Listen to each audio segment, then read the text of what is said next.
Bonjour à tous, bienvenue dans ce nouveau rendez-vous de 6 minutes chrono. On accueille aujourd'hui David Tissot. Bonjour. Bonjour. Merci beaucoup de nous avoir fait le plaisir de venir sur le plateau à quelques jours de l'ouverture du CIRA et du Bocuse d'Or, dont vous êtes le président du comité international d'organisation.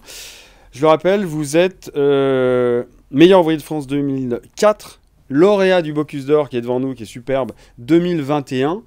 Alors cette année, il y aura 24 candidats, comme d'habitude, 24 candidats dont, on va dire, le local de l'étape, Paul Marcon, qui est un des fils de Régis Marcon, lui-même Bocuse d'Or en 1995. En tant que président du comité, on ne pourra pas parler de Paul Marcon.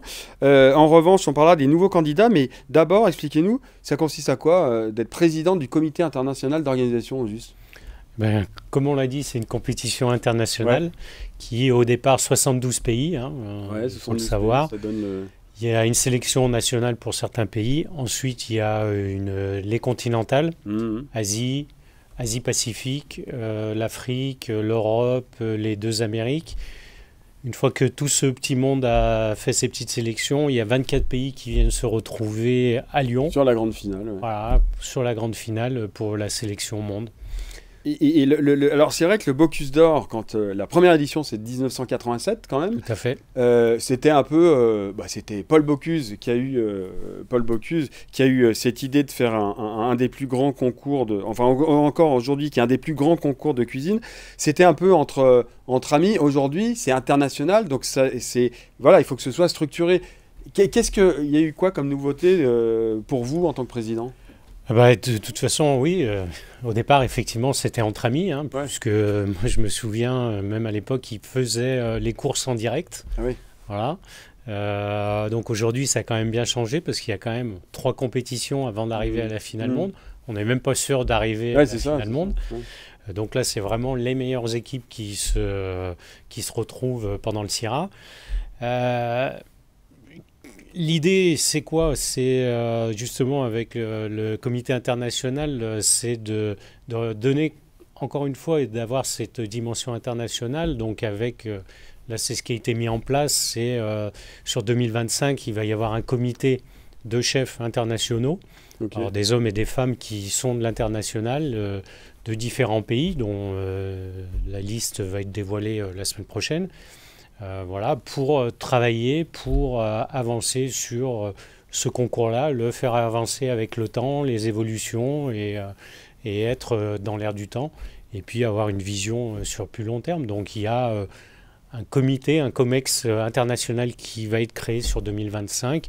On a un comité d'organisation qui est plus dans l'action et la faisabilité, donc avec des mélanges, puisque aujourd'hui il y a des chefs locaux qui sont dans ces comités-là, mais il y a aussi des internationaux qui viennent de rentrer, et avec des femmes et des hommes.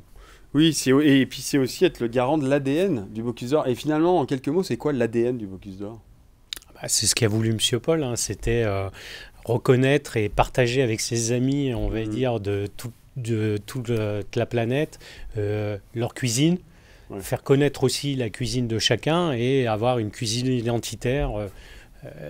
Voilà, c'est ça. Ça, c'est important ce que vous dites, parce qu'il y a 24 candidats du monde entier, et il y a quand même dans les critères, enfin en tout cas ce que va retenir le jury, c'est aussi que chacun, Mexique, je dis n'importe quoi, l'Afrique du Sud, la France, apporte son identité nationale. Typiquement, par exemple, on a le comité, justement, le comité international, on a défini le thème et on a voulu une garniture à base de fruits qui représente l'identité du pays. Voilà. Donc le thème, va être le chevreuil. Ça va être le et chevreuil. Donc avec cette sur le produit, voilà. Avec le chevreuil, l'idée c'est de le travailler dans son entièreté. C'est-à-dire, on va revenir à des choses un petit peu rationnelles. On va leur donner la pièce. Il y a une selle dedans, il y a 2 carrés, il y a des os. Ils vont devoir présenter un chef-d'œuvre, on va dire, avec tout ça, faire les jus avec les carcasses. Mais avec leur identité à eux, leur touche nationale. Tout à l'heure, on parlait de Paul Marcon, qui est un des 24 candidats qui va représenter la France. La France, si on regarde un petit peu l'historique, il y a 8 médailles d'or, devant la Norvège 5 et devant le Danemark. C'est un peu toujours ces 3 pays qui tournent. Je sais qu'on ne peut pas parler de Paul Marcon, mais c'est qui finalement les candidats très sérieux cette année? Ah ouais, il y en a quand même beaucoup, hein, pour avoir vu un petit peu les dossiers de tous les pays. Vous pouvez avoir des équipes comme Singapour, Ah ouais. Nouvelle-Zélande, où moi j'ai vu des choses qui étaient assez sympas. Après, encore une fois, ça reste sur la lecture de Ouais, leurs ouais. recettes et de leur présentation. Après, il va falloir le jour J être Ouais, c'est ça. focus sur Ça se passe en l'objectif. 5h30, ouais, c'est C'est ça. 5h30 d'épreuve, effectivement, plus tout ce qu'il y a avant et tout ce qu'il y a après. Il n'y a pas que ces 5h30, donc voilà, c'est une compétition, c'est presque un marathon, mais de grosse endurance, hein, Ouais, ouais, presque un ultra, on va ouais. dire. Et bah, il faut être là à ce moment-là. Et voilà, mais encore une fois, il y a beaucoup de pays de la Scandinavie, forcément, puisqu'ils sont, Mm. je crois, à peu près 7 pays qui viennent de la Ouais, Scandinavie. Donc mathématiquement, déjà, c'est ça. ils ont 7 fois plus de chances de gagner. Mm.